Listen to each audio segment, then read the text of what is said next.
Hey guys, welcome to Wrestling Days. Welcome to this No Mercy review. It's really difficult actually because there was nothing special in the show. No title changes, no James Ellsworth, which I was particularly disappointed about. There was no Sister Abigail that had been kind of rumoured that they were looking to bring someone in for that role. Weird kind of card with the way it was like structured. So we had the title match first, which I understood because of the presidential debates. You know, they didn't want to go up against that. Completely understand that. But then surely it's a no-brainer. You have Miz against Ziggler as the main event. That didn't happen either. So instead we got Bray Wyatt versus Randy Orton in the main event. And it's why? It didn't make any sense. Like, it's not for a title. It's not some kind of crazy long feud. This feud's only been going since just after SummerSlam. I just didn't get it. I didn't understand. It needed something huge, and a return in Luke Harper, unfortunately, is not that big a deal, right? It's nice to have him back, and I think it's cool that he'll be on Smackdown. I don't know if he's fully recovered, like able to actually compete in ring, but that's honestly the big surprise. And then on top of that, you've got some real underwhelming matches. Alexa Bliss against Naomi was underwhelming. Baron Corbin against Jack Swagger was underwhelming. I wasn't really a fan of the tag match was all right. You know, it had a decent pace to it, and I was surprised that I've got to call him Beauty and the Man Beast, haven't I? I really don't want to, but I was really surprised that they retained Heath and Rhino. I honestly thought the Usos were leaving with those titles, but didn't go that way. That for me was one of the biggest surprises. Again, though, you know, you want to talk about bad moments. The very, very start, that Kurt Hawkins, I could sit here and I like to have a laugh and a joke and all that kind of stuff, but that Kurt Hawkins, you can see my reaction. I've got a reaction video on it. It's one of the worst things I've ever seen. It was painful. I felt like I was being swerved whilst I was being subjected to it. It wasn't funny. It didn't build to anything. Apparently he's going to have a match on Tuesday, which I don't care if he does. I don't care if he doesn't. And again, this is nothing against Kurt Hawkins. This is totally me hating on his gimmick. I hate it. And I know that I should be able to just go, yeah, that's not for me, and put it to one side. But it grates on me. It grates on me like Eva Marie grates on me. After that, we had the tag match, Alpha and Hype Bros against Vaudevillains and Ascension. It really bothers me how the Vaudevillains aren't being given much of a chance to, you know, shine. And in fact, the Ascension haven't had really that much of an opportunity up till this point. So no great surprise that Alpha pick up the win, get the pin. And that was the pre-show done. And then obviously we go into the first match, which is wicked.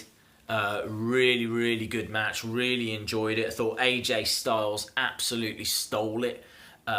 He looked just... there was a couple of like springboard 450, and then he goes for, I think, the springboard phenomenal forearm as well, and they were quite quick after each other, and it was really impressive stuff from AJ Styles, and in-ring action, out-ring action. The only problem with this match is that when they did that screwy finish where AJ taps, because Dean and Cena have both got submission holds applied, it took the momentum out of the match, and it had people that were cheering. It turned them into people that were now booing, because it just looked like AJ was going to get screwed somehow, and it was a bad call. They shouldn't have done that spot. Nikki against Carmella was actually quite enjoyable. I thought that Carmella had a great match. I was just disappointed that Nikki got the win. I don't hate Nikki Bella, but I just think that Carmella, for the work and the improvement that she has shown, and the fact that she is going to be the future of the women's division, then I thought she needed the victory.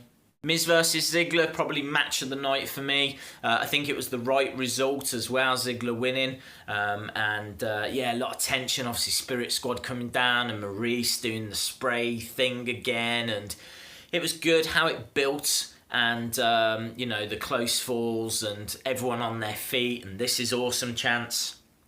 They got it bang on. Alexa Bliss, Naomi, we've already spoke about. I thought it was underwhelming. I don't understand why Naomi has won, because surely they should be building up Alexa. They've already said Alexa's going to have a title opportunity, Smackdown in Glasgow. I've written down November 8th. So that'll be really cool for those of you that are going off to Glasgow to see SmackDown. You're going to see a women's championship match, and maybe Naomi gets added to that, because I was just watching a bit of Talking Smack, and they were saying, maybe Naomi deserves to be in the conversation now. For me, I still would just prefer to see Alexa Bliss versus Becky Lynch one-on-one. And see, if Alexa Bliss can do it one-on-one. It's just a bit of a shame that they're already kind of muddying the waters by throwing Naomi into the mix. But it's not the end of the world, is it? It's not the end of the world. That weird mirror thing, we have to talk about that.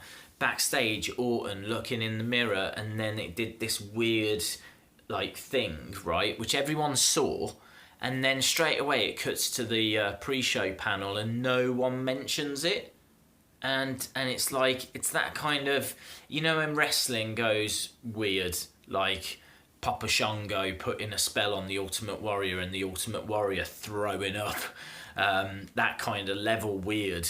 It was one of those, and unfortunately this happens a lot with Bray. I mean, I seem to recall there being a child in a Hell in a Cell when he was fighting John Cena. And it was just weird. Couple of other things I wanted to mention. 3-count crusher things. These toys, I saw an advert for them. Man, they look cool. If I was younger, I'd be all over those, because they're figures that you can that are soft, that you can fight with, and then when you actually pin them, it counts 1, 2, 3. I thought that was awesome. An advert as well for Hell in a Cell, and I'm sure Michael Cole said that Rusev versus Roman will be one of the matches, because Rusev gets his mandatory rematch. Didn't he already have that? Didn't he have that the other week on Raw, and it ended in a double count out? So this can't be his mandatory rematch. A nothing point, but one that I still thought was frustrating. So in conclusion, I thought it was all right. It was all right. The two matches really stand out: the Miz Ziggler and the WWE title match. I would say it was a 5.5 out of 10 kind of a show, but not one that was a chore to watch. There was a lot of nice moments and decent matches, and it was entertaining enough. But I don't know, I just expected more. Awesome, guys. Thanks a lot for watching this. Really do appreciate it. Give a video a like if you liked it. Hit the subscribe if you haven't already. And hopefully, see you again next time. Bye for now.